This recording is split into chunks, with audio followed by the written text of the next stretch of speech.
Welcome to Roosevelt Live Season 2. Today's topic we're going to talk about Reggie Bush. We talked about him actually a couple of weeks ago, but now since it looks like since that point, the Heisman Trust Committee has decided, well, I guess I should say they decided, they say he automatically gave back the trophy. I believe that's one of those, if you don't resign, we're going to fire you thing, but that's just my opinion. They're saying that they never took a vote to take back the Heisman from Reggie, but Reggie went in and decided to voluntarily turn the Heisman back in.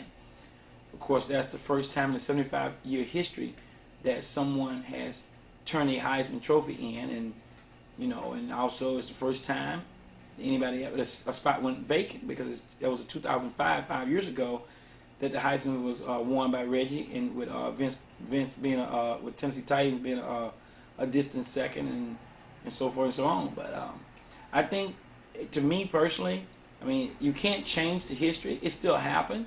I know USC went and sent their Heisman copy back, and I know that they took his name off everything and took his jersey and all that stuff. And you can't change it. It's still in all the newspapers. It's still out on some website somewhere. And I wonder what they did with the footage of all the games that were played. But I think one other thing needs to be given back, and that's the money that Reggie Bush made for USC during the time that they say now he was ineligible due to him taking some type of monies for him and his family, or gifts for him and his family during that time frame. I don't know if he took it or not.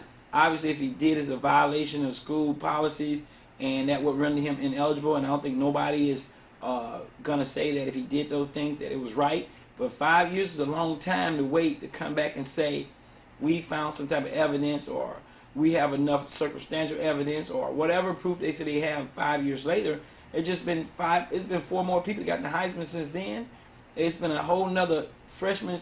If they come in and go in 4 years, you done have from freshmen come in to leave college, and the length of time it took them to decide that Mr. Bush may need to give back his Heisman Trophy, though we're going to keep being told that he voluntarily giving it back, and no one's disputing it. I just think that if he wouldn't have voluntarily given it back, that they eventually was going to take it away from him anyway. But just in my opinion alone, I think that the time frame was too long to go back and say something. I think if you can't figure out what these people are doing during the time they're in school, then what? Because you have Pete Carroll, he was there during Reggie Bush's tenure. He coached him, but nobody knew nothing. The coaches know nothing. The school knows nothing. Nobody knows nothing that's going on. Period. I think a lot more people knew a lot more was going on than what they're willing to say. Because who benefits from Reggie Bush taking these gifts or this money? Who benefits from that stuff? Somebody has to be benefiting, or they wouldn't be giving it to him. I just think that the school went through a lot to distance themselves from Reggie Bush, and I think now the noble thing to do is to take that money that was made during the time that they must have some time frame in mind. I know it may sound crazy to some people, but it doesn't sound crazy to me. They must have a time frame in mind that he was ineligible. So during that time that he was playing football, and they were selling tickets, and they were selling his jerseys, and they were selling whatever they could to make money for the school, I think they should find that date that they think is sufficient and take that date forward to whatever point it is, and take that money that the school earned while he was ineligible, they say, and give that money to charity.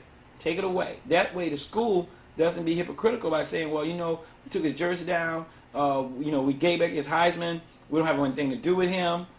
He still went to USC. What are you going to do, take his grades out too? I mean, what do? You pretend he didn't go to the school at all? And if you're not going to do that, he was still at the school. I don't know if he left early. Maybe he did. He's 25 now, so it's not like he's been in the league for 5 years. So he was 20 coming in, so I assume he probably left school 1 year early or something. I'm not sure. But what are you going to do? You're going to take back the first 2 years or 3 years of his college and take out his grades and pretend like he was never there? I don't know. None of that makes any sense in this day and time with the way the media and the internet is. You can't really erase anybody. The history is still there. He still won the Heisman Trophy. He got sent back, but he still won it. It may not say in the books 2005 is a vacant spot. They said they couldn't give it to Vince Young because they said that Matt Leinart, that he was the third runner-up, and who knows which one of them would have gotten the votes if Reggie wasn't there. Well, they said, well, we can't do a revote now. Well, if you would, I can guarantee you Vince Young would not have to worry about Matt Leinart winning the Heisman Trophy, because you look at their careers. You look at Matt Leinart, you look at Vince Young, and it's hands down. It would be no brainer. But my thing is that in the Olympics, when other people had to forfeit their gold medals, in the Ben Johnson era when he had the fourth of his gold medal when he ran for Canada, and he was using steroids. The next person in line got the gold. The only thing about that is that if the next person in line that had the silver gets the gold, then that means the person that had the bronze get the silver. Does that mean that the person that was in fourth place wound up with a bronze? I mean, it's a domino effect. So I don't know how you would fix a problem if you turn around and give. So I would not want a Heisman Trophy 5 years later, even though in theory you could say, well, but if he wasn't qualified, may have been the winner. But you don't know that.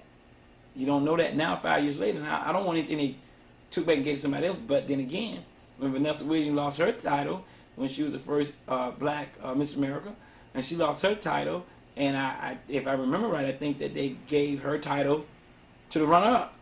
Who was that? Nobody knows. I want to put it like this way. I have no idea who it was. But I do know one thing. Vanessa Williams is still out there right now, and she's still doing her thing, and she's been in several movies and shows and everything else. So apparently she had other talents other than just being a nice-looking lady. So she was able to move forward. It didn't crush her career. Matter of fact, it probably helped make her career. So things happen, and since then, Reggie's obviously won a Super Bowl, got a Super Bowl ring. Hopefully they'll have to get that back one day too. But I don't know what he did. Maybe he did something, maybe he didn't. I mean, it seemed to be the word is out. I'm not going to condone the guy. I don't know what may have happened. I just think that 5 years is too long to go back and take something away.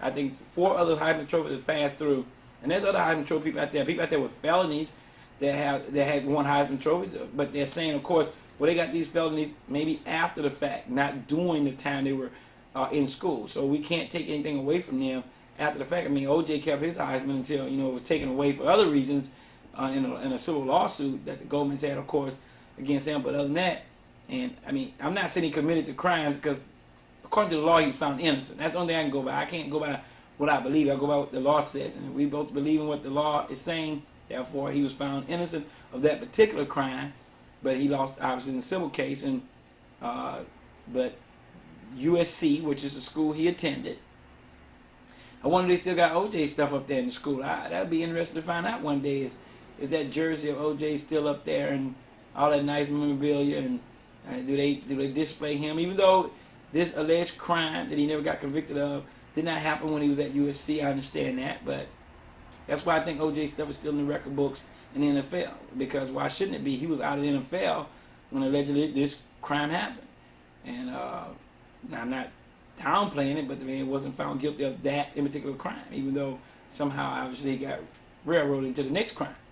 But that's not here. That's not the Reggie Bush story. So I don't know what you think about it. That's just my opinion. I just think that it's just passe. It should be gone. It shouldn't be talked about now. And if schools maybe start paying some of these athletes, they wouldn't necessarily want to take this money, because I know some people say, well, the school are paying these people. Some of these people are getting their education paid for while being a student athlete, et cetera, or just having an all-out athletic scholarship to come in and play football. So to me, if you're a great player like he was in college, the school made the money back if they paid for him to come to that university. They definitely made their money back in sales and everything else that went on under his name. So I think it was a break-even deal on that one. I mean, tell me what you think. Maybe it's not even a subject to you. Maybe it's a non-issue, but since it came up again, I thought I'll bring it up. Tell me what you think. Email me at liveroosevelt@gmail.com, or go out there and check out segments of the show at YouTube/Roosevelt Live. It's my opinion. Give me yours.